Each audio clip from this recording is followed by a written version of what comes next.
Olá, hoje nós vamos começar uma série de videoaulas para abordar um dos assuntos mais importantes da área da computação, que é a programação. Bom, desde o início, da existência dos homens, eles procuram ferramentas para ajudar no dia a dia, para facilitar ou automatizar as tarefas deles. Um exemplo disso é o ábaco, uma ferramenta que foi inventada na Ásia há mais ou menos 3.000 anos atrás para facilitar nos cálculos aritméticos. Hoje, uma das ferramentas mais utilizadas para facilitar a vida do ser humano é o computador. A principal finalidade dele é receber, manipular e armazenar os dados. Tudo isso de forma eletroeletrônica.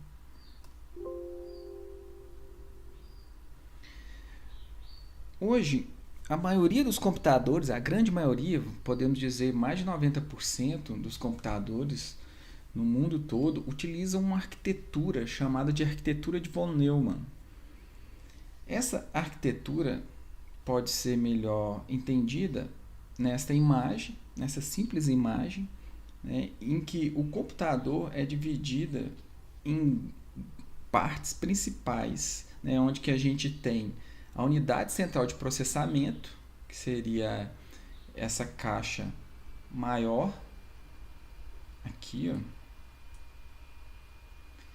E essa unidade central de processamento ela é subdividida em uma unidade de controle e uma unidade lógica aritmética. Tá? Então, é nesse local em que todos os cálculos e todo o processamento do computador é feito. Essa unidade de controle, ela que vai controlar quais instruções vão ser executadas. De fora dessa unidade central de processamento, a gente tem a memória, e a memória é responsável por armazenar os dados que serão processados e também o resultado desse processamento. Além disso, nós temos aqui dispositivos de entrada e saída. O que seriam isso? Teclado, mouse, monitores, equipamentos externos à unidade central de processamento.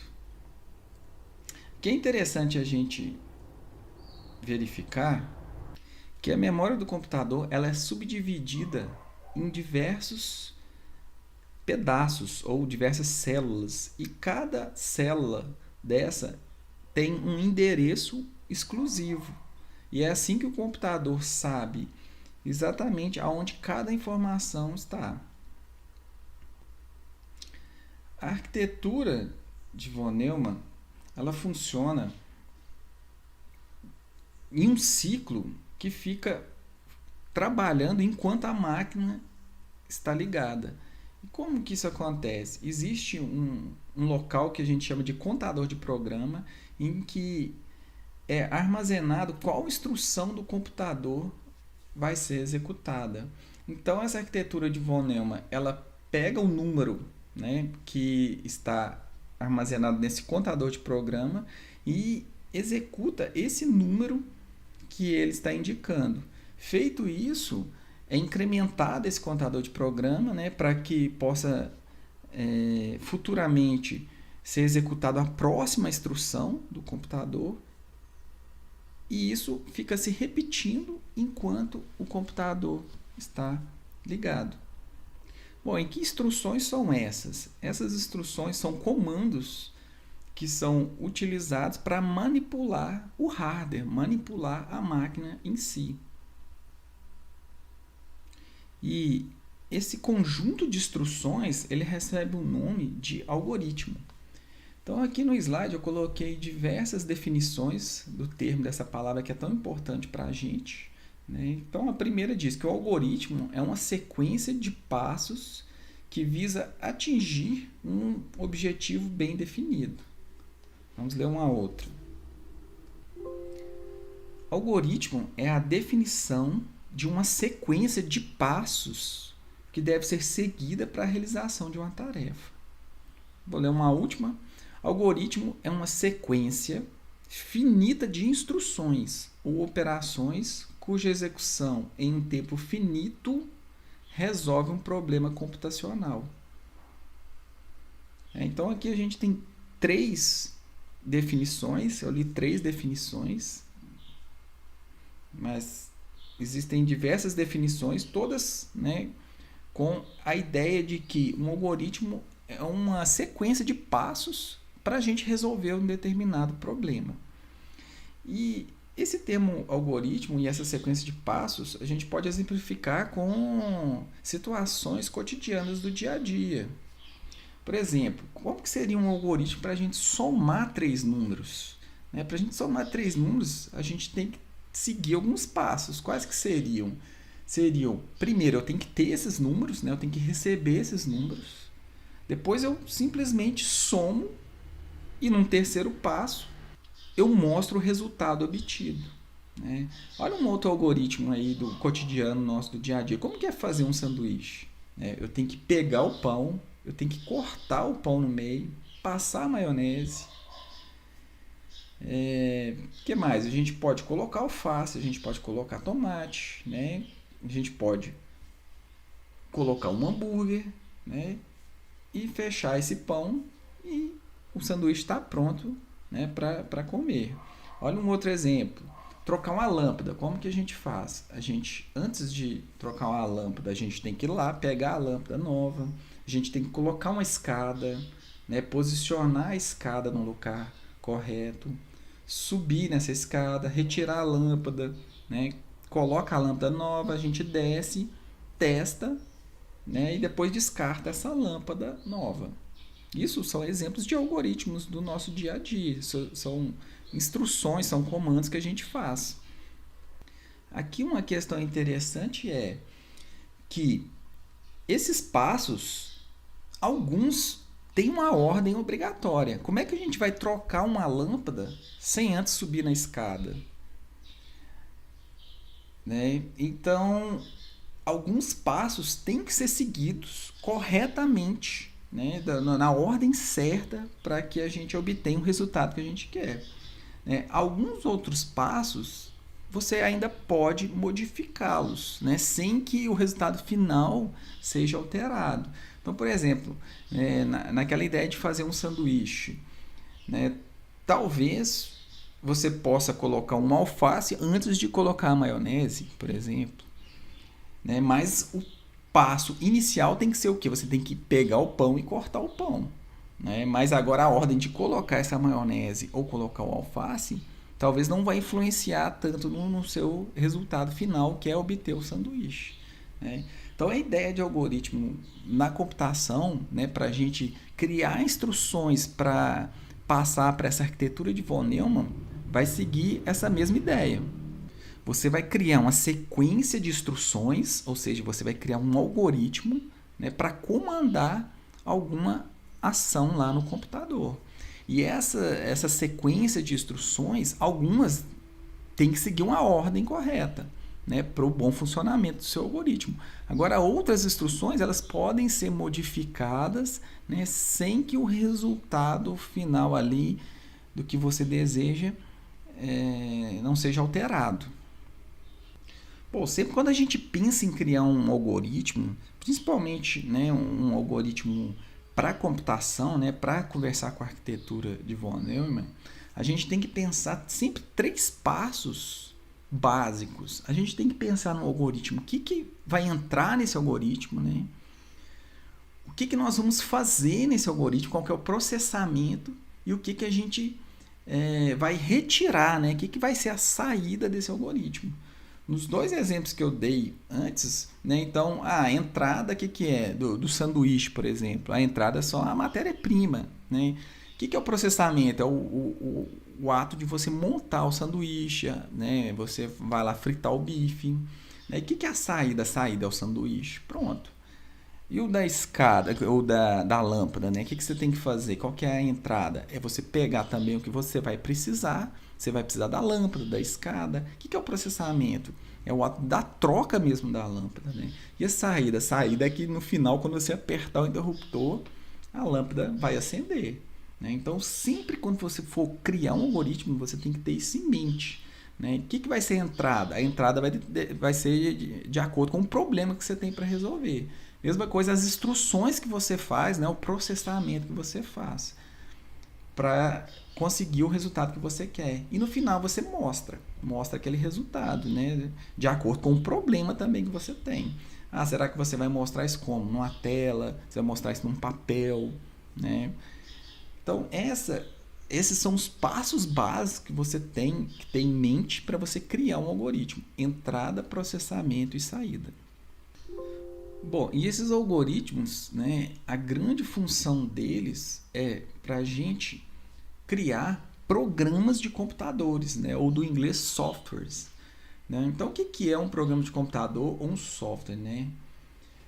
É um ou mais algoritmos, ou seja, são uma sequência de ações ou várias sequências de ações, né, a serem usadas direta ou indiretamente por um computador, a fim de obter um determinado resultado. Então, resumindo, né, o que é um programa de computador? São um ou mais algoritmos, né, que trabalham em conjunto.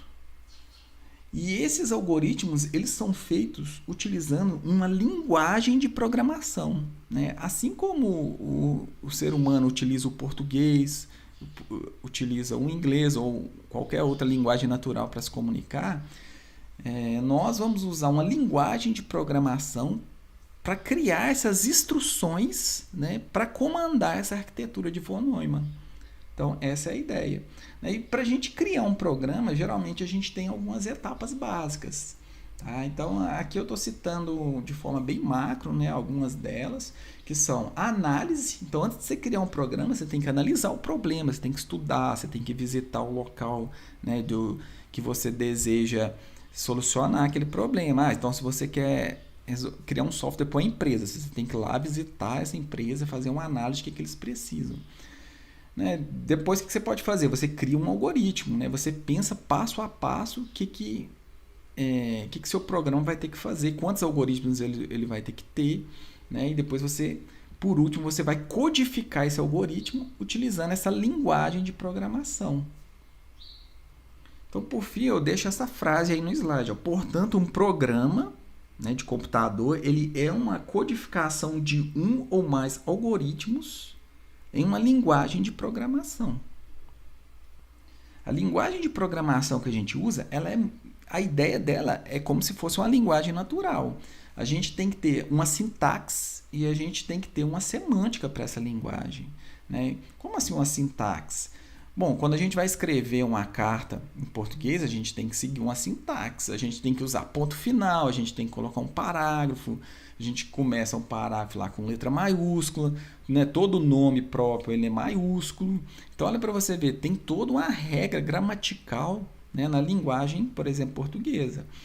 E vai existir também uma sintaxe que a gente vai ter que seguir, né, para a gente conseguir codificar os nossos algoritmos. Tá? E a linguagem natural ela tem uma semântica. Quando eu coloco uma frase, né, por exemplo, a casa é bonita, né, e tem uma semântica. Você entende que é uma casa, um local onde alguém mora e essa casa, né, tem características belas, né, você consegue ver que ela é bonita, bem estruturada. Então, a semântica é o significado. Então, nessa linguagem de programação que a gente vai usar, ela também vai ter um significado, né? Vai ter uma lógica ali por trás, né? Tanto para o computador entender, quanto para a gente, quando a gente lê aquela linguagem, a gente vai entender também o que a gente está querendo passar para o computador fazer. Então, essa linguagem de programação ela vai ter um conjunto de símbolos que nós vamos usar, certo? E esses símbolos, eles vão seguir uma gramática. E é interessante que essa linguagem que a gente está usando é uma linguagem de mais alto nível. Como eu disse, ela tem uma semântica. Eu vou bater o olho nela e vou entender o que eu estou querendo passar para o computador. Só que, vamos dizer assim, por trás dos panos ali, essa linguagem ela é convertida automaticamente para a gente em uma linguagem de máquina, né? Em bits, em zeros e uns. Né? Ou seja, pulso elétrico e ausência de pulso elétrico.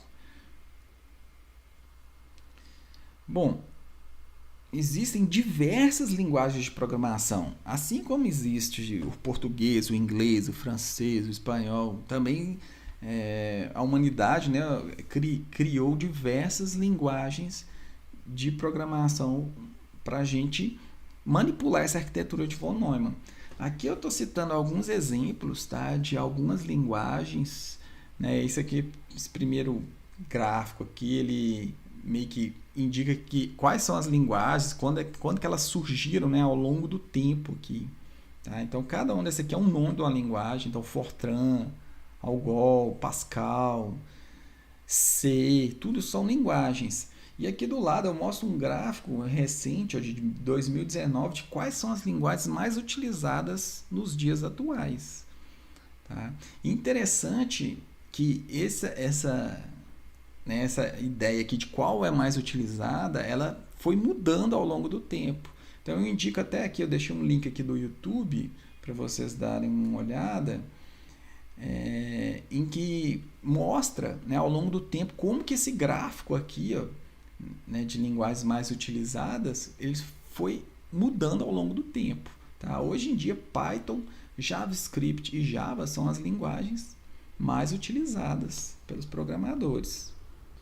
E independente da linguagem que você escolher aqui, ela vai passar por esse processo que eu falei anteriormente, que é de converter essa escrita de mais alto nível para uma escrita de mais baixo nível, que a máquina realmente entenda. Existem, né, duas formas básicas de fazer isso, que é a interpretação ou a compilação. A compilação é que nós vamos utilizar mais aqui nessa primeira etapa aqui dessas videoaulas. E essa compilação, ela na verdade é uma série de etapas, né, que um programa especial chamado compilador faz para a gente. Então, o compilador é um programa que vai pegar essa escrita que a gente fez de mais alto nível, em que a gente entende, para uma escrita de mais baixo nível, né, para que o computador possa entender.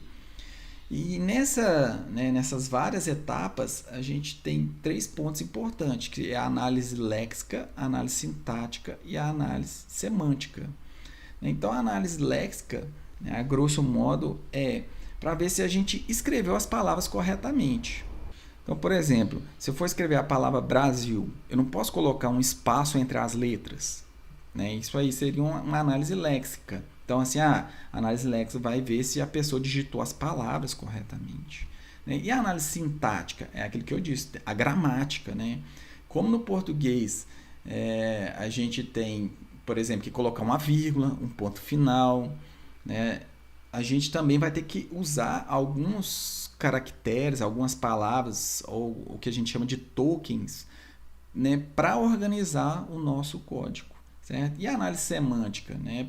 A semântica é para a gente ver o significado. Aqui no caso a gente vai verificar, por exemplo, se os tipos das variáveis esperadas elas estão sendo recebidos, a gente vai entender isso mais para frente. E por fim tem a geração realmente do código binário, né? O código de máquina. Mas isso a gente não precisa preocupar justamente por causa disso. O compilador vai fazer isso para a gente. E geralmente esse compilador, né, esse processo de compilação, ele é feito por um programa ou por um ambiente de programação. Tá? A gente chama isso de IDE, que vem aí do inglês, ó, Integrated Development Environment. Tá? Então, o que é a tradução disso aqui? Ó? Isso aqui é um ambiente de desenvolvimento integrado. Por que é isso? Né? Por que um ambiente integrado? Porque, na verdade, são vários subsoftwares, né, integrados em um software só. Então, eu tenho um compilador, né, para fazer essa tradução, só que, ao mesmo tempo, eu tenho que ter um local agradável para eu digitar os meus programas. Então, eu tenho que ter um editor interessante. Eu tenho que ter um depurador de código. Né? O que é esse depurador? É para me ajudar a achar erros no meu código. Tá? Eu posso ter um submódulo ali, um subprograma que me ajuda a modelar o meu programa. Então, esse conjunto de subprogramas ou submódulos, né, eles trabalham de forma integrada para me ajudar a programar.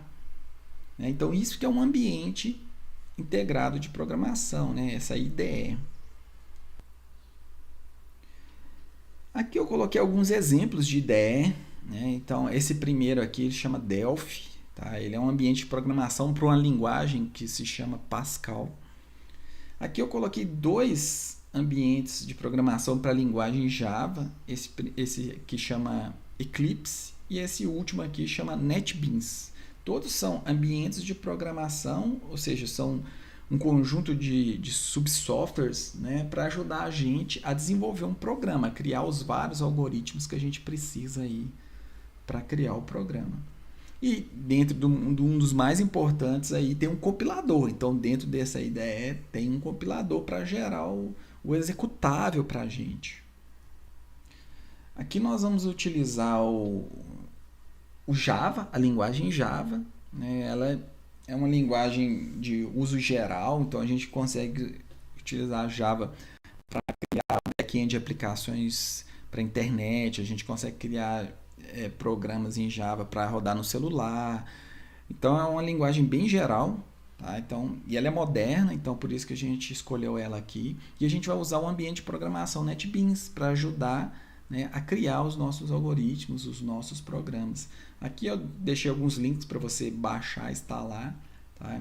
Na verdade, aqui a gente vai instalar duas coisas. Primeiro a gente instala o Java, que é o compilador em si da linguagem.